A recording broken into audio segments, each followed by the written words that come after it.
Ngày 17 tháng 10 năm 2008, một chương trình truyền hình mà khán giả thời bấy giờ chưa từng thấy qua đã được phát sóng trên kênh Travel Channel của Mỹ. Người dẫn chương trình Aaron Goodwin cùng những người bạn của mình mang theo đủ loại thiết bị dò tìm và quay phim hiện đại, tự nhốt mình vào trong từng địa danh ma ám nổi tiếng, tìm kiếm tỉ mỉ và thu thập những hiện tượng tâm linh có thể xảy ra. Nhờ vào chủ đề mới lạ, chương trình ngay lập tức thu hút được một lượng lớn khán giả. Còn người dẫn chương trình Aaron cũng nhờ phong cách điềm tĩnh, đào sâu tìm tòi tại hiện trường, đã trở thành người nổi tiếng nhà nhà đều biết chỉ sau một đêm. Dù các đài truyền hình khác nhanh chóng bám theo, tung ra hàng loạt tác phẩm bắt chước theo kiểu khám phá khép kín, trên mạng cũng xuất hiện vô số các blogger mang theo kính nhìn đêm cùng máy ghi âm kỹ thuật số để đi bắt ma, nhưng Ghost Adventures trong suốt 16 năm sau đó vẫn luôn đứng ở vị trí dẫn đầu trong lĩnh vực này. Cùng với việc hình thức chương trình liên tục nâng cấp, các tập đặc biệt lần lượt được tung ra, giúp mức độ thảo luận và độ gắn bó của nó duy trì ở mức cao hơn các chương trình cùng loại trong thời gian dài, kéo dài suốt 29 mùa. Danh tiếng vẫn vô cùng mạnh mẽ. Sự nghiệp của Aaron cũng luôn ở trên đỉnh cao.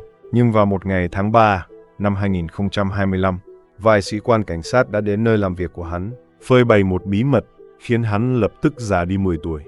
Hóa ra, kể từ giữa năm 2024, một âm mưu độc ác đã được triển khai nhắm vào Aaron, suýt chút nữa đã biến hắn từ người ghi chép của chương trình tâm linh trở thành nạn nhân trong cuộc.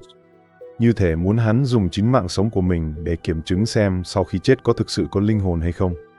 Và điểm khởi đầu của cuộc khủng hoảng này đến từ người vợ lúc bấy giờ của hắn, Victoria Goodwin. Victoria, ngoại hình cao ráo, xinh đẹp, tính cách dịu dàng, từng là một tay golf nghiệp dư, cũng ở trên mạng xã hội. Chia sẻ trong suốt thời gian dài về kinh nghiệm đấu tranh với căn bệnh mãn tính của bản thân, cũng như việc tìm lại sự bình yên trong tâm hồn. Cô ta và Aaron quen biết nhau vào năm 2018, sau đó nhanh chóng rơi vào lưới tình. Năm 2019, họ đính hôn trước lâu đài Disney, giống như các nhân vật chính trong truyện cổ tích. Sau đó do ảnh hưởng của đại dịch toàn cầu, trải qua vài lần trì hoãn, tháng 8 năm 2022, cuối cùng họ đã tổ chức hôn lễ tại một ngôi nhà ma trong công viên Disney. Bạn bè và người hâm mộ cũng liên tục mô tả cuộc hôn nhân này là một cặp trời sinh. Đáng tiếc, cuộc sống không phải là câu chuyện cổ tích. Không có cái gọi là chắc chắn sẽ hạnh phúc mãi mãi về sau. Sau khi kết hôn, sự nghiệp của Aaron tiếp tục vận hành với tốc độ cao. Hắn bận rộn di chuyển giữa các ngôi nhà ma và địa điểm tâm linh trên khắp cả nước để sản xuất từng tập của chương trình truyền hình. Lịch trình bị xếp dày đặc, không một kẽ hở. Vị trí của người vợ dần trở nên mờ nhạt. Còn đối với Victoria, cuộc sống thiếu vắng người chồng trong thời gian dài này cũng khiến nội tâm của cô ta dần bị méo mó, mất cân bằng. Sự cô đơn và bất mãn cũng bắt đầu gặm nhấm tâm hồn cô ta. Cho đến một ngày, trên một chương trình tội phạm có thật phát sóng truyền hình, cô ta nhìn thấy bài báo cáo chuyên đề về Grant Amato. Grant cũng là một người quen cũ của chúng ta. Tập trước tôi còn đặc biệt là một tập video về hắn. Gã này trong số nhiều hung thủ mà tôi từng giới thiệu, cũng có thể coi là một kẻ kỳ quặc hiếm thấy. Hắn vốn là một kẻ sống tại bang Florida, một tên lười biếng, chỉ ru rú trong nhà ăn bám cha mẹ. Dù đối với một đứa con bất tài vô dụng như vậy, cha mẹ và hai người anh trai của Grant vẫn khá yêu thương và chăm sóc hắn. Đáng tiếc là bắt đầu từ năm 2018, tên này đã mê mẩn một nữ streamer trên mạng để trở thành người hâm mộ hàng đầu nhằm có được sự ưu ái của mỹ nhân. Chỉ trong vòng vài tháng ngắn ngủi, hắn đã quyên tặng cho đối phương hơn 20.000 đô la Mỹ. Số tiền này phần lớn là hắn lừa gạt từ người nhà mà có. Sau khi sự việc bị vạch trần, người thân dĩ nhiên vừa phẫn nộ vừa thất vọng, nhưng vẫn muốn giúp hắn cai nghiện tâm lý này. Nhưng dù đã vài lần bị đưa vào trại điều dưỡng để chỉnh sửa về mặt tâm lý, Grant chứng nào tật nấy, khó lòng thay đổi. Cuối cùng khi người cha đưa ra tối hậu thư muốn đuổi hắn ra khỏi nhà, hắn cũng hoàn toàn bộc lộ bản chất ác quỷ của mình. Nổ súng sát hại cả cha lẫn mẹ, cùng người anh trai, vốn luôn vô cùng quan tâm và yêu thương hắn. Tháng 8 năm 2019, vì tội ác gây phẫn nộ tột cùng này, hắn bị tuyên án 3 án tù chung thân liên tiếp. Rất nhiều đài truyền hình và các blogger video cũng liên tục làm chương trình kể về thảm kịch nhân gian này. Grant cũng trở thành đối tượng bị nhiều người phỉ nhổ. Nhưng điều đáng kinh ngạc là Grant, kẻ nửa đời trước không làm nên trò trống gì, hoàn toàn không có duyên với phụ nữ. Sau khi vào tù, đặc biệt là sau khi tội ác của hắn được báo cáo rộng rãi, nhưng hắn lại nhận được sự chú ý từ một nhóm xã hội, một lượng lớn thư muốn kết bạn với hắn. thậm chí là những bức thư tỏ tình gửi đến nhiều như bông tuyết. Những người này thường được gọi là hội chứng ái tội phạm, chỉ những người có hứng thú tình dục đối với tội phạm, đặc biệt là những tội phạm hung ác. Phần lớn trong số họ là phụ nữ. Và Victoria, mà chúng ta đã nhắc đến trong lời kể trước đó, cũng là sau khi xem bộ phim tài liệu về tội ác của Grant, đã thức tỉnh hứng thú tình dục về mặt này, bắt đầu viết thư cho hắn khi hắn đang thụ án trong tù. Có lẽ vì bản thân cô ta đã rất xinh đẹp, cộng thêm hào quang là vợ của người nổi tiếng. Victoria đã thành công thu hút sự chú ý của Grant, viết thư trả lời cho cô ta. Cứ như vậy, qua từng bức thư qua lại, hai người này vốn dĩ trong mắt người ngoài là ở hai thế giới hoàn toàn khác nhau, lại thiết lập một mối quan hệ vô cùng thân mật, cuối cùng phát triển thành tình yêu. Hơn nữa, trong khoảng thời gian này, Grant thậm chí còn tìm cách có được một chiếc điện thoại di động. Sau đó hai người bọn họ bắt đầu dùng tin nhắn để thổ lộ tình cảm dành cho nhau. Còn Aaron tội nghiệp, lúc này vẫn đang dồn hết tâm trí vào sự nghiệp, không hề nhận ra gia đình của mình đã tan vỡ. Kẻ thứ ba lại là một tội phạm trọng tội đang ở trong tù. Cứ như vậy, vài tháng trôi qua, tình cảm giữa hai người ngày càng trở nên thân mật. Victoria cũng bắt đầu thường xuyên bày tỏ bản thân muốn kết thúc cuộc hôn nhân với Aaron để chuyển sang sống cùng Grant. Cô ta dường như hoàn toàn không nghĩ tới làm thế nào mới có thể sống cùng một kẻ như Grant, một phạm nhân định sẵn phải ra chết trong tù. Tóm lại, sau một thời gian than vãn, Victoria đã đưa ra ý định muốn loại bỏ Aaron. Tài liệu được tiết lộ hiện tại không cho thấy ý đồ của cô ta là muốn chiếm đoạt tài sản của Aaron, hay chỉ đơn thuần là muốn có được tự do. Suy đoán của tôi là bao gồm cả hai lý do trên. Và sau khi cô ta nhiều lần bày tỏ ý định này, Grant cũng đã đưa ra phản hồi. Hắn cho biết mình có thể liên lạc được với những tay chuyên nghiệp làm việc này, có thể giúp họ loại bỏ kẻ ngáng đường Aaron. Khác với một số vụ án đã kể trước đây, bị cảnh sát phát hiện ngay từ giai đoạn lập kế hoạch, đồng thời dùng cảnh sát chìm đóng giả sát thủ để phá vỡ âm mưu. Grant có thể đã lợi dụng các mối quan hệ mà hắn quen biết trong tù, cùng với chiếc điện thoại di động mà hắn giấu đi, đã thực sự liên lạc được với một kẻ liều mạng ở bên ngoài, thể hiện sự sẵn lòng tiếp nhận phi vụ sặc mùi máu này. Và Victoria cũng tỏ ra vô cùng dứt khoát. Ta chi ra $11.500 cho gã sát thủ này để mua mạng sống của chồng mình. Trong khi Aaron đáng thương đối với tất cả những điều này, đều hoàn toàn không hay biết.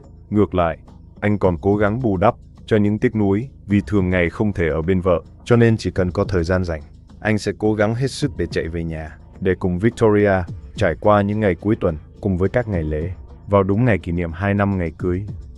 Aaron còn đăng bài trên tài khoản mạng xã hội của mình, bày tỏ sự vô cùng may mắn khi bản thân có thể kết hôn với một người bạn đời tri kỷ như Victoria. Chân tình này của anh có lẽ cũng đã có một chút lay động đến Victoria. Trong một lần nhắn tin trao đổi với gã bạn trai tội phạm Grant, ta đã thể hiện một chút hối hận, nói rằng cảm thấy bản thân là một kẻ xấu xa, bởi vì ta đã chọn cách kết liễu mạng sống của chồng mình thay vì ly hôn. Tất nhiên, tất cả những điều này cũng chỉ là sự an ủi tâm lý chút ít mà ta tự tìm kiếm cho tội ác của chính mình mà thôi. Bởi vì vừa quay đi, ta liền cung cấp thời gian biểu của Aaron cho gã sát thủ này, cùng với lịch trình chuyến đi. Ta yêu cầu, hy vọng sát thủ sẽ ra tay khi Aaron đến California để quay phần mới của chương trình Ghost Adventures. Ta đã cung cấp khách sạn mà Aaron sẽ lưu trú, địa điểm quay phim cụ thể, biển số xe của anh ta, còn có một bức ảnh của chính Aaron, thậm chí đến cả mật khẩu định vị trí mà chồng chia sẻ cho mình. Ta cũng đều cung cấp cho gã sát thủ, nhưng số mạng của Aaron vẫn chưa tận. Ngay khi mọi thứ ở bên này đã được chuẩn bị sẵn sàng, chỉ chờ Grant ở trong tù hạ lệnh ra tay cuối cùng, phía nhà tù đã tiến hành một cuộc kiểm tra đột xuất các vật phẩm cấm. Sau đó đã tìm thấy chiếc điện thoại đó từ trong buồng giam của Grant và tịch thu nó. Tình huống này khiến Grant không những không thể tiếp tục ra lệnh cho sát thủ, mà còn cắt đứt liên lạc với Victoria. Và sau khi trải qua sóng gió này, Victoria dường như cũng đã từ bỏ ý định đáng sợ này. Trong một khoảng thời gian sau đó, ta và chồng dường như lại quay trở về thời kỳ mặn nồng.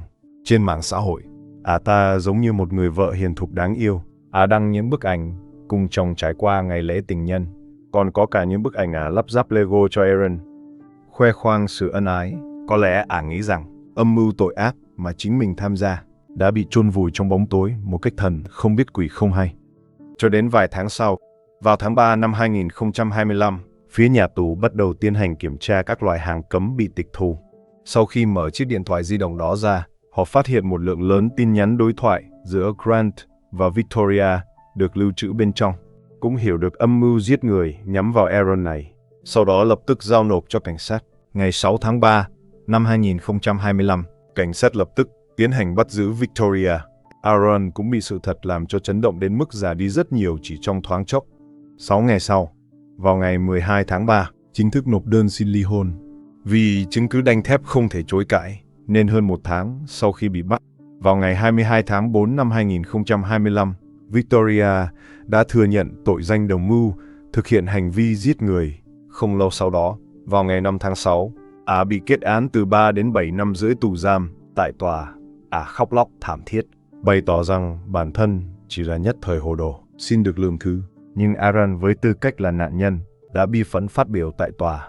Vụ án này đã hủy hoại mọi nhận thức của anh đối với người vợ, cũng như đối với thế giới này. Giờ đây anh không còn cảm thấy an toàn nữa, mỗi ngày đều sống trong kinh hoàng, mắc phải chứng rối loạn tâm lý nghiêm trọng, cho nên anh tuyệt đối sẽ không hòa giải với Victoria, cũng sẽ không tha thứ cho Ả. Còn về kẻ vào tù mà vẫn đào hoa, vẫn không dứt, tiếp tục làm càn là Grant. Tài liệu hiện có không hiển thị việc gã bị truy tố hay nhận bất kỳ hình phạt nào. Nhưng nghĩ lại, thì ngoài việc tiến hành quản thúc nghiêm ngặt hơn đối với gã, giới chức trách cũng không có cách nào đưa ra hình phạt nặng hơn cho kẻ đang chấp hành 3 án tù chung thân này nữa. Tóm lại trong vụ án này, Aaron dù chịu tổn thương to lớn về mặt tinh thần cũng như tình cảm, nhưng ít nhất mạng sống đã được giữ lại. Nhìn từ khía cạnh này, anh ta cũng là người khá may mắn, vì khi tình huống tương tự xảy ra với một người đàn ông tên là Robert Fingerhut, kết cục thảm khốc hơn nhiều. Câu chuyện thứ hai, ngày 11 tháng 10 năm 2001, hơn 2 giờ sáng, tại quận Trumbull, bang Ohio, Mỹ, một người phụ nữ 57 tuổi, tên là Donna Roberts, đã gọi điện báo cảnh sát. Cô ta nói sau khi đi mua sắm về nhà, thì phát hiện chồng cũ của mình là Robert Fingerhut đã chết trong nhà bếp. Sau khi cảnh sát đến hiện trường, họ xác định Robert chết do trúng đạn. Một viên đạn của hung thủ đã găm vào ngực hắn, tạo thành một lỗ máu, trong khi một viên đạn khác xuyên qua bàn tay phải mà hắn giơ lên trước mặt để cố tự vệ, rồi găm thẳng vào đầu hắn, khiến Robert tử vong tại chỗ. Sau khi tiến hành khám nghiệm hiện trường vụ án, cảnh sát phát hiện một kết sắt trong phòng đã bị mở tung. Bên trong là một hộp đựng súng rộng. Chìa khóa xe của Robert cùng chiếc xe của hắn cũng đã biến mất. Cảnh sát nghi ngờ hung thủ đã lái xe bỏ trốn. Vì vậy, cảnh sát lập tức phát lệnh truy tìm. Và ngay ngày hôm sau, tại một con phố gần đó, họ đã tìm thấy chiếc xe bị mất cắp. Sau khi mở cửa xe, đập vào mắt là ghế lái loang lổ vết máu. Qua kiểm tra DNA, cảnh sát tìm thấy DNA của hai người. Một mẫu thuộc về nạn nhân Robert, mẫu còn lại thuộc về một người đàn ông tên là Nathaniel Jackson. Mà người đàn ông này chỉ vừa mới được ra tù vào đúng 2 ngày trước khi vụ án xảy ra.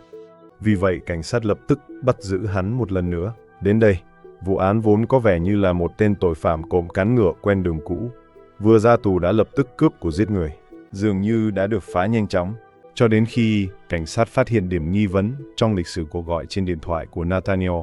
Đó là vào một ngày trước khi vụ án xảy ra, từng có một số điện thoại đã liên lạc với hắn tới 20 cuộc gọi dài nhất thậm chí kéo dài vài giờ đồng hồ. Mà số điện thoại này lại thuộc về vợ của nạn nhân, Donna.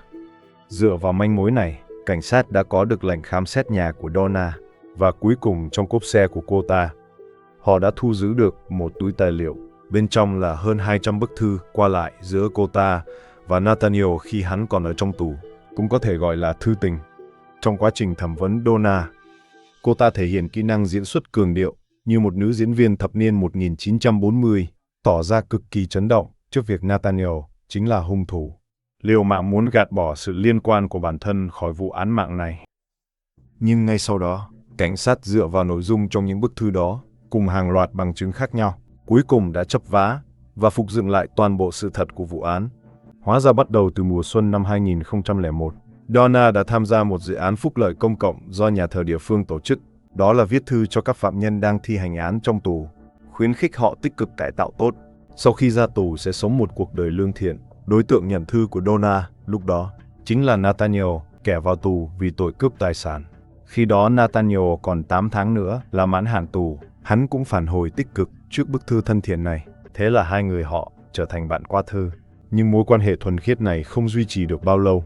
Nội dung những bức thư bắt đầu chuyển sang hướng mập mờ, bày tỏ sự nhớ nhung dành cho nhau, thậm chí là khao khát về một mối quan hệ thân mật. Cuối cùng, họ đã tỏ tình với nhau, trở thành người tình của nhau. Đồng thời hẹn ước sau khi Nathaniel ra tù, hai người sẽ lập gia đình và bên nhau trọn đời. Lúc đó Donna đã 57 tuổi, trong khi Nathaniel mới chỉ 30 tuổi, nên đây chắc chắn là một mối tình lệch tuổi bất thường. Dĩ nhiên, nếu hai người xuất phát từ tình yêu đích thực và cũng không làm ảnh hưởng đến ai khác, thì người ngoài cũng không có tư cách để can thiệp vào. Nhưng vấn đề là Donna lúc đó vẫn sống chung dưới một mái nhà với chồng cũ là Robert, và bà ta rất lo sợ mối tình này của mình bị phơi bày. Bởi vì trong vài thập kỷ trước đó, bà ta và Robert đã cùng nhau quản lý và vận hành một công ty cho thuê xe, hai bến xe buýt và một cửa hàng thức ăn nhanh bên trong bến xe. Robert là chủ sở hữu chính của những cơ sở kinh doanh này, còn Donna chịu trách nhiệm quản lý hàng ngày và điều phối nhân viên. Mặc dù họ đã ly hôn từ vài năm trước, nhưng vẫn sống chung với nhau và vẫn cùng nhau kinh doanh những ngành nghề này. Donna lo sợ một khi mình rời khỏi ngôi nhà này sẽ bị chồng cũ đá ra khỏi các hoạt động kinh doanh đó. Đồng thời bà ta cũng biết được dưới tên của Robert có một khoản bảo hiểm nhân thọ trị giá 550.000 đô la Mỹ, mà nếu một ngày nào đó Robert đột ngột qua đời, những cơ sở kinh doanh này cùng với khoản tiền bồi thường bảo hiểm nhân thọ đó đều sẽ nằm gọn trong túi của Donna. Đáng tiếc là Robert còn trẻ hơn Donna 4 tuổi. Donna tự lượng tính, nếu dựa vào tuổi thọ tự nhiên, bản thân chưa chắc đã sống lâu bằng đối phương. Thế là ả bắt đầu lên kế hoạch thủ tiêu chồng cũ. Khi ả đem những đau khổ và kế hoạch của mình tâm sự trong thư gửi cho Nathaniel, gã lập tức phản hồi: "Em yêu đừng lo. Việc đầu tiên khi anh ra tù là sẽ giải quyết gã chồng cũ giúp em." Dĩ nhiên những chuyện như thế này không thể thảo luận lộ liễu trong thư, nên họ đều sử dụng một số từ ngữ rất ẩn ý để ám chỉ. Ví dụ như, họ không bao giờ trực tiếp nói ra tên của Robert, mà dùng các từ như hắn, rắc rối, gã đó, vật cản để thay thế. Khi bày tỏ việc mình sẽ giết Robert, Nathaniel viết rằng, sau khi anh về nhà, em sẽ không phải lo lắng về rắc rối đó nữa. Còn khi ấn định thời gian gây án, gã viết, sau ngày 10 tháng 12, em không cần phải nhọc lòng tìm cớ với hắn nữa.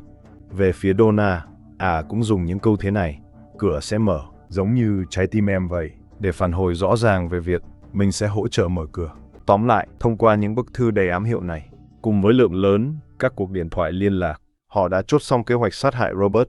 Ngày 10 tháng 12 năm 2001, Nathaniel mãn hạn tù.